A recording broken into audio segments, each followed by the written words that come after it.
What's up, drivers and dreamers? So, latest update, broke down, nearly froze to death.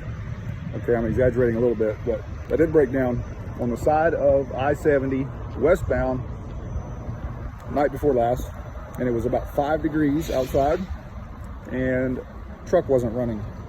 Fortunately, I have a bunk heater. A little diesel bunk heater made it survivable, because the APU wouldn't run and neither would the main engine. So what happened was, because it was 5 degrees, the leveling valve apparently has a little bit of moisture in it, and it froze.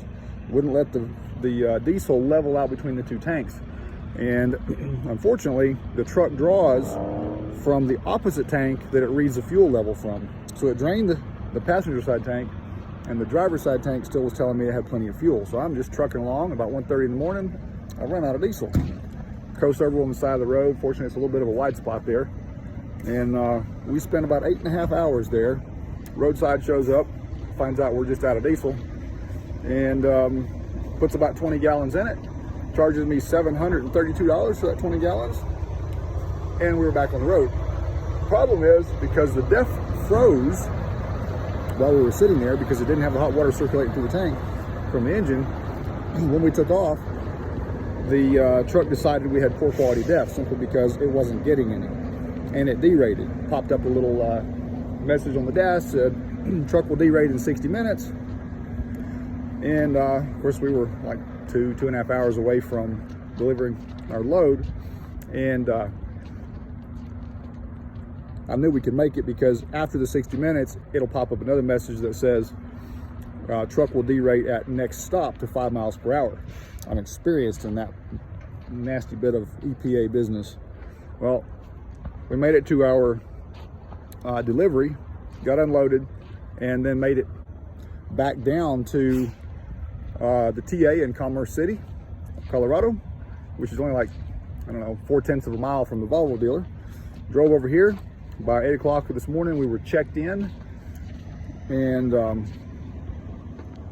it's now about 12:15, and they are already finished, which is super nice to be able to go to a dealer and they get right on it.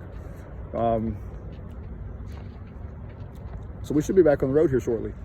But wait, there's more, as there always is.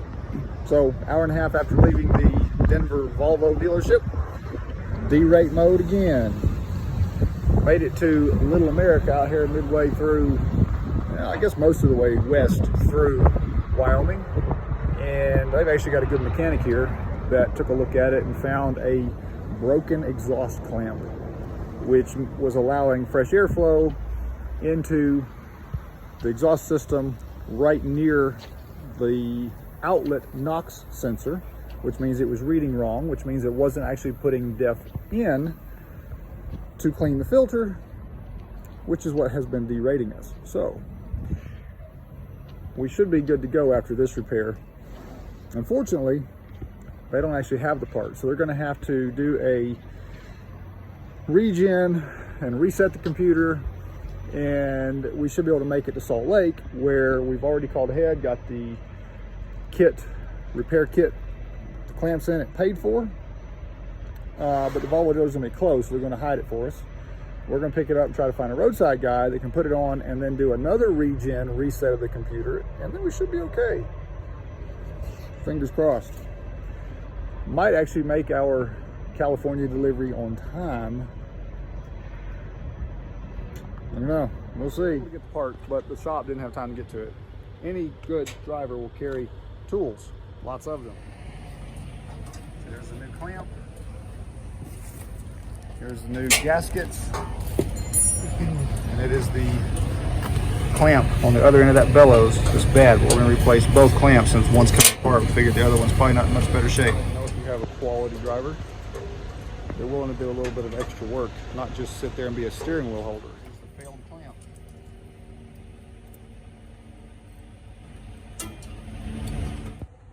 Alright, we got it out. And you can see this one was all burnt out. Look at that, leaking all the way around. You can see the white DEF fluid build up. You see where it was leaking around the outside of this one here as well. See all that DEF built up right there. This is the old gasket right there. Have to get it off, put the new one on, but you can see where it was leaking there. And we believe that the downstream knock sensor was not getting a proper reading because of the leakage around that back gasket. The new clamp's going on. We've already got the new seal on it. The new seal on this side, and the clamp's way back here out of the way.